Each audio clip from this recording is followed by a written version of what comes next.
700 শ্লোক সংরক্ষিত শ্রীমদ্ ভগবদ গীতা বাড়িতে রাখবেন। যার বাড়িতে নাই পাশের বাড়ি যদি থাকে নিয়ে আসবেন, নাহলে পয়সা দিয়ে কিনে আনবেন। আর যদি প্রয়োজন হয় কাশীপুরে যাবেন, আমি এমনি গীতে দিয়ে দেবো। আমি যতগুলো গীতে পাই, আমার ছেলে আবার মাসাবি একটা সংগঠন আছে, আপনাদের আছে কিনা? ওই মাসাবি ছোট ছোট বাচ্চাদের গীতা শিখতে দেয়, ওই ঢোক বাঁধে নিয়ে যায়। আমি নিষেধ করি না, ওই বাচ্চাগুলোকে দেয়। যদি গীতা বাড়িতে থাকে কি মা কি হয়? আবার গীতা গ্রহণ করলেন, যদি একদিন গীতাতে ফুল জল না পড়ে গোবিন্দ সন্তুষ্ট। বাড়িতে মন্দির আছে, পূজা নাই, 40 বছর মতো বংশটা ধ্বংস। মন্দির রাখবেন, কিন্তু সেখানে ফুল জল অন্তত গীতা রাখবেন। 3 বেলার মালবে 1 বেলাও কি সময় পাবেন না? মাঝে নিত্যকর্ম সকালবেলায় উঠে স্নান করেন না? করেন না, ভালো কথা। সকালে উঠে মাঝে নিত্যকর্ম আছে, ওই স্নান করে 1 গ্লাস জল নিয়ে তুলসী পত্র দিয়ে গোবিন্দ বল্লভাঙ্গে ভক্ত চৈতন্য করে স্থাপনে জগতের কৃষ্ণ ভক্তি বোধায় সত্যতে সত্যবতী তা পাবতে দেবে তাপরতে বৃন্দাবতী। মা তুলসী তুমি যেমন সতী সাবিত্রী, চারি যুগে আমিও যেন সাক্ষা সেতু মহানকে স্বামীকে নিয়ে যুবক হয়ে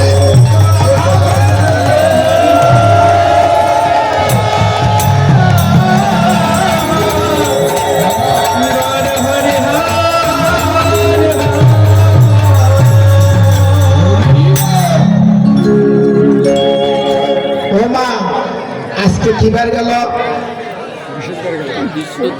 স্মরণ নাই তো? আজকে বৃহস্পতিবার, সত্যি মা আজকে বৃহস্পতিবার। বৃহস্পতিবারে কি পূজা? প্রত্যেক বাড়িতে না? আর লক্ষ্মী পূজা হয়, ভালো কথা। নারায়ণ যে পেটের ঢুকে আছে বসি,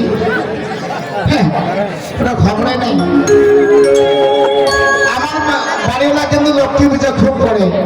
তা আমি বললাম যে আমি তো সকাল 9টা পর্যন্ত না খেয়ে আছি, এখন করে তোমার অতিথন, আমার বেলা খবর নেই। এই জন্য লক্ষ্মী পূজা কিন্তু করতে হবে, কেননা লক্ষ্মীর বাহক হলো কে?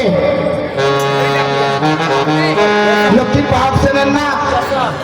পেশা চোখে দেখে না, কেন জানেন? অভিশপ্ত। পেশা কিন্তু দিনে দেখে না, রাত্রে দেখে।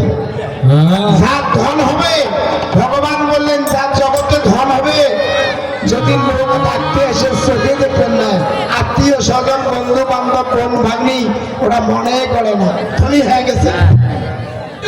ওই পেশার বাহন হয়ে যায়।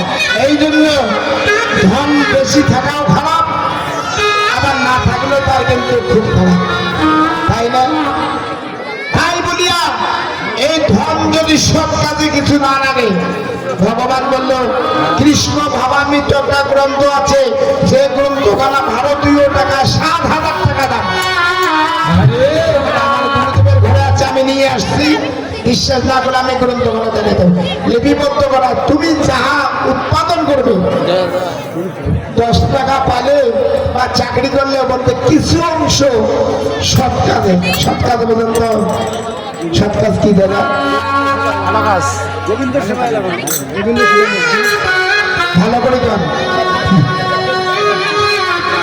এটাই তো এটা ভাগবত সময় বা ভক্ত সময়, এটা তো সৎ কাজ। দেখেন ছোট ভাই চাকরি করে টাকা পাঠাতে, তার বড় ভাই যে দাদা তুমি সৎ কাজ করবে, আমি টাকা পাঠা দিলাম। এ আনিয়া একরে সাধু সঙ্গ ভক্ত সঙ্গ দিতে দিতে টাকা শেষ। 5 বছর পরে বাড়ি আসে, দেখে ওই ভাঙা ঘরে আছে। দাদা ব্যাপারটা কি? তুমি কি কাজে লাগাইছো আমার টাকাগুলো? আমি তো সৎ কাজে লাগাচ্ছি। সৎ কাজে না অসৎ কাজে তোমার টাকা কই? আমার বাড়িঘর ভালো হয়েছে, যে আমাকে এক গুরু নির্দেশ দিয়েছে। তোর গুরুর বাসা কোথায়? তো ওই যে নদী দেখে নদী ওই পারে সব কত গুরু দেখি আমি কত বড় গুরু আমি দেখবো টাকাগুলো শেষ করছে